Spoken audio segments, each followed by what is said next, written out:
यार दोस्तों, आज आपका रीजनिंग का बहुत ही इंपॉर्टेंट टॉपिक है। पूरा वीडियो देखिएगा क्योंकि प्रश्न वही हैं जो एग्जाम में पूछे गए हैं और वही प्रश्न हैं जो लगातार परीक्षा में पूछे जा रहे हैं। ठीक है, इस प्रश्न की मैं बात करूं तो ये प्रश्न आपको 2016 में पूछा गया था।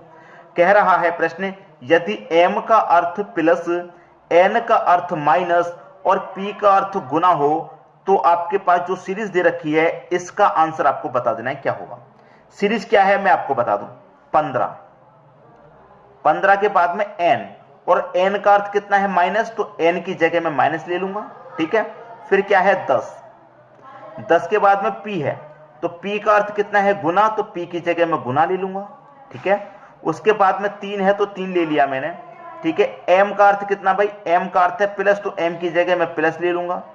m के बाद में 5, उसके बाद में p है और p का अर्थ गुना है तो मैं गुना ले लूंगा।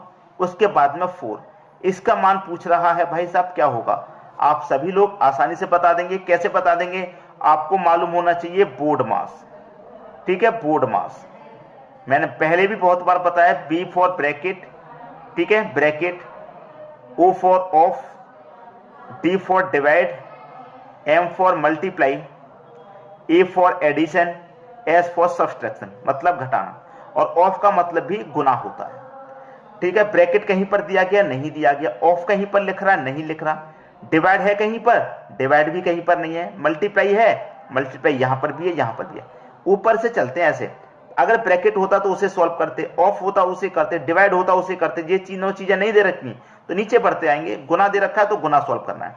गुना मेरा कहां दे रखा है, इन दोनों संख्याओं का गुना, इन दोनों संख्याओं को गुना दे रखा है। तो पहले इनको सॉल्व कर लूं, 5 चौके मेरे पास ये 20 हो जाएगा और 10 त्रिक का मेरे पास ये 30 हो जाएगा। तो इसको सॉल्व करूंगा, ये 15 माइनस 30, फिर प्लस का साइन और फिर कितना 20। ठीक है, मेरे पास मल्टीप्लाई भी सॉल्व हो गया। अब मैं यहां पर क्या करूं, प्लस का सॉल्व कर लूं, एडिशन। एडिशन मेरे पास यहां पर दे रखा है, ये रहा एडिशन, क्लियर। तो मैं क्या करूंगा, 30 और 20 को ऐड करूंगा, 30 और 20 को ऐड करूंगा, एडिशन दे रखा है तो 30 और 20 कितना हो जाएगा भाई, मेरे पास 50 हो जाएगा। ठीक है, और ये मेरे पास कितना है 15, और साइन कितना माइनस का।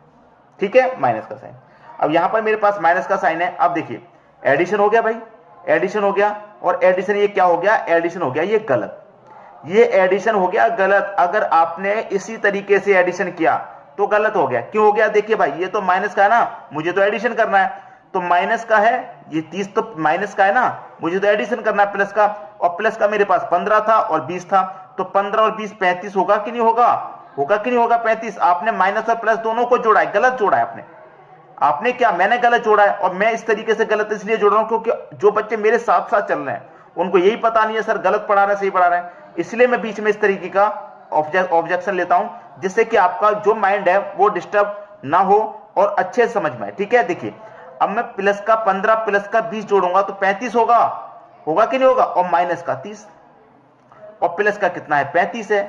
अब प्लस के 35 में से माइनस का 30 घटाएंगे तो बचेगा क्या, 5 बचेगा, और यही आंसर हो जाएगा 5, बी ऑप्शन सही होगा।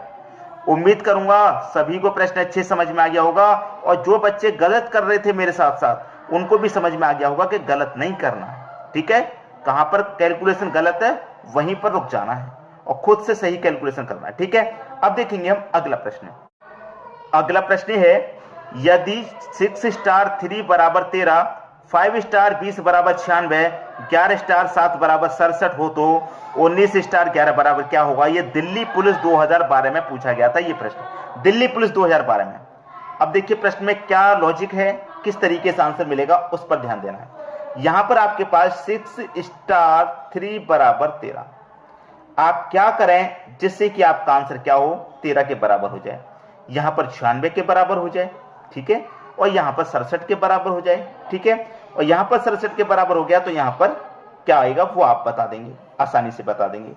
तो यही आपको सोचना है कि क्या रिलेशन बनाना है आपको। ठीक है, यही आपको सोचना है कि आप ऐसा क्या करें जिससे कि आपका लॉजिक बिल्कुल सही लगे। बात क्लियर है, जिससे कि क्या हो, आपका जो लॉजिक है वो बिल्कुल सही लगे। अब देखिए यहां पर क्या होगा मैं आपको बताता हूं। यहां पर क्या होगा, 6 स्टार 3 है, 6 स्टार 3।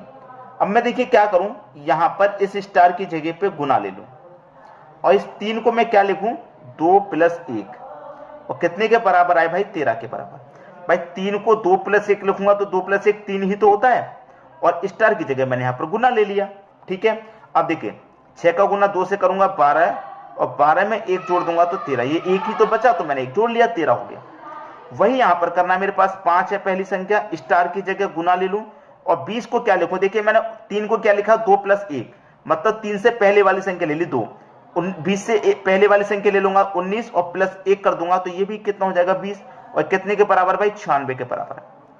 ठीक है, 19 पंजे कितना होता है 95 और +1 कर दो ये वाला 95 में 1 कर दो 96, आया कि नहीं आया 96 के बराबर, आप कहेंगे सर आ गया। अब यहां पर भी ले लो 11, स्टार की जगह गुना, 7 है तो 7 से पहले वाला 1, 6 + 1 कर देंगे कितने के बराबर 67 के बराबर। 11 छिक्के 66 होता है, उसमें कर दीजिए +1 तो 66 में 1 जोड़ देंगे 67। भाई तीनों में सेम लॉजिक लगा है, वही यहां पर लग जाएगा 19, स्टार की जगह गुना ले लो और 11 से 1 पहले वाली 10 + 1 में तोड़ लो कितने के बराबर आएगा पता चल जाएगा। 19 का मल्टीप्लाई 10 से कर दूंगा 190 आ जाएगा और उसमें जोड़ दूंगा मैं 1 तो कितना हो जाएगा 191। ये आपका आंसर होगा सी ऑप्शन। उम्मीद करूंगा प्रश्न सभी को बहुत अच्छे से समझ में आ गया है। अब देखेंगे हम अगला प्रश्न। अगला प्रश्न है 44 × 75 बराबर 7454। बहुत बड़ी संख्या है। 34 गुना 65 बराबर इतना है, 24 गुना 55 बराबर इतना है, तो 14 गुना 45 बराबर क्या होगा। ये भी प्रश्न एसएससी 2012 में पूछा गया था। ठीक है, देखिए यहां पर है 44 गुने 75 बराबर 7454 के है, यही तो है। अब देखिए क्या लॉजिक है, अगर आपने संख्याओं को ध्यान से देख लिया तो आंसर मिल गया। कैसे मिलेगा, देखिए जो फर्स्ट है यहां पर 4 उसे यहां लास्ट में लिखा गया 4 को, वही संख्या है सेम टू सेम, और यहां पर जो लास्ट है उसको लिख दिया गया, फिर ये 4 को लिख दिया गया, फिर इस 7 को लिख दिया गया, मतलब पहले ये फिर ये फिर ये फिर ये, इस तरीके से लिख रहे हैं। आगे बढ़ के चलिए यहां देख लेते हैं कितना है, 34 है गुने 65 है बराबर कितना 64 53 है। ठीक है, देखिए पहले इस वाली को लिखा गया तो यहां पर भी देखिए पहले ये वाली संख्या है, फिर 5 लिखा गया था, यहां पर भी देखिए 5 है, फिर ये 4 को लिखा गया था, यहां पर भी देखिए 4 है, फिर ये 6 बचा 6 लिख दिया। अब उसी तरीके से यहां पर इसको और इसको पता कर लीजिए।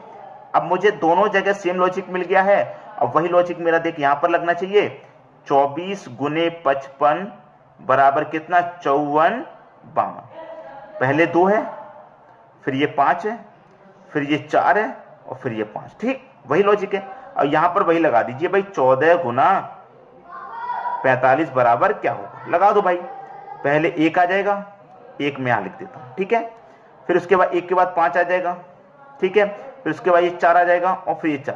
भैया 44 51 किस ऑप्शन में होगा, वही आंसर होगा डी ऑप्शन में। ठीक है, वही होना चाहिए ना भाई, पहले ये वाला फिर ये वाला फिर ये वाला फिर ये वाला। ठीक है ना, तो पहले ये वाला फिर ये वाला फिर ये वाला फिर ये वाला, ऐसे तो लिखा है। आंसर हो क्या 44 51। क्लियर है। अब देखेंगे हम अगला प्रश्न। अगला प्रश्न है यदि 6 गुने 7 बराबर 2, 3 गुने 5 बराबर 5 और 5 गुने 8 बराबर 0, तब 6 गुने 8 बराबर क्या होगा। यूपीएसएससी 2016 में इस प्रश्न को पूछा गया है। ठीक है, अब देखिए आपको ये बात अच्छे से मालूम है कि सभी में एक बात कॉमन होगी, एक ही रिलेशन सभी में लगेगा। ऐसा नहीं अलग अलग सभी में लगा दें, ऐसा नहीं होता। एक रिलेशन यहां पर लगेगा, बिल्कुल वही यहां पर और बिल्कुल वही यहां पर। ठीक है, तो क्या करना होगा जिससे कि 6 और 7 से आपका 2 बन जाए। 6 गुने 7 दे रखा है, अगर मैं 6 गुने 7 कर दूं और 6 का गुना 7 से कर दूं तो 42 होता है। अगर मैं 3 का गुना 5 से कर दूं, 3 गुने 5 15 होता है। 5 का गुना 8 से कर दूं, 8 पंजे 40 होता है। ठीक है, अब ये 6 और गुने 8 दे रखा है, 6 8 48 होता है। अब मेरा रिलेशन कैसे बना, कैसे बनेगा भाई रिलेशन, देखिए मैंने 6 गुने 7 किया तो 42 आया, और जबकि 2 आना चाहिए, तो इकाई अंक मेरा 2 है कि नहीं, 2 आ गया, इकाई अंक दे रखा है। 3 गुने 5 किया 15 आया, आना कितना चाहिए 5, तो इसका मतलब यहां पर भी इकाई अंक दे रखा है मेरा।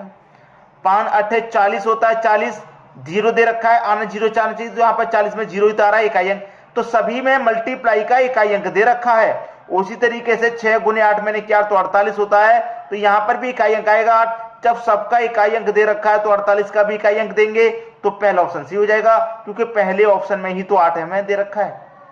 बात क्लियर है, अच्छे से समझ में आ गई बात। अब देखेंगे हम अगला प्रश्न।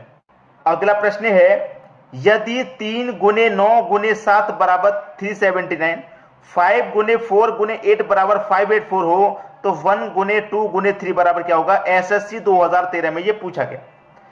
आपको दे रखा है 3 गुने 9 गुने 7 कितने के बराबर? 379 के बराबर।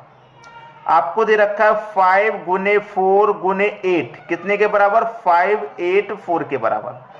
सीधी सी बात है, पहली संख्या को पहले दिया गया, दूसरी संख्या को लास्ट में दिया गया, लास्ट वाली को बीच में। पहली संख्या को पहले तो यहां पर भी पहली संख्या को पहले दिया गया, दूसरी संख्या को लास्ट में तो यहां पर भी दूसरी संख्या लास्ट में है, और लास्ट वाली बीच में है तो यहां पर भी लास्ट वाली बीच में है। एक ही रिलेशन है। अब भैया यहां पर भी बना लेंगे आप 1 गुने 2 गुने 3। ठीक है, पहली संख्या को पहले लिखेंगे तो भैया पहली संख्या को पहले लिख दूं। ठीक है, बीच वाली संख्या कहां पर? लास्ट में, तो बीच वाली को आप लास्ट में लिख दीजिए 2 को, और लास्ट वाली को बीच में, तो 132 आ जाएगा। और 132 कहां पर है? 132 डी ऑप्शन में है। ये आपके प्रश्न का बिल्कुल सही जवाब है। तो मैं उम्मीद करूंगा जितने भी प्रश्न इस वीडियो में कराए हैं सभी आपको पसंद आ गए होंगे। शेयर करना ना भूलें, वीडियो को शेयर करना ना भूलें, क्योंकि जितना आप शेयर करेंगे उतनी ही बच्चों तक पहुंचाएंगे। हो सकता है इस वीडियो की बहुत जरूरत हो किसी बच्चे को, तो वीडियो को इसलिए शेयर करते रहिए, पहुंचाते रहिए। ठीक है दोस्तों, धन्यवाद।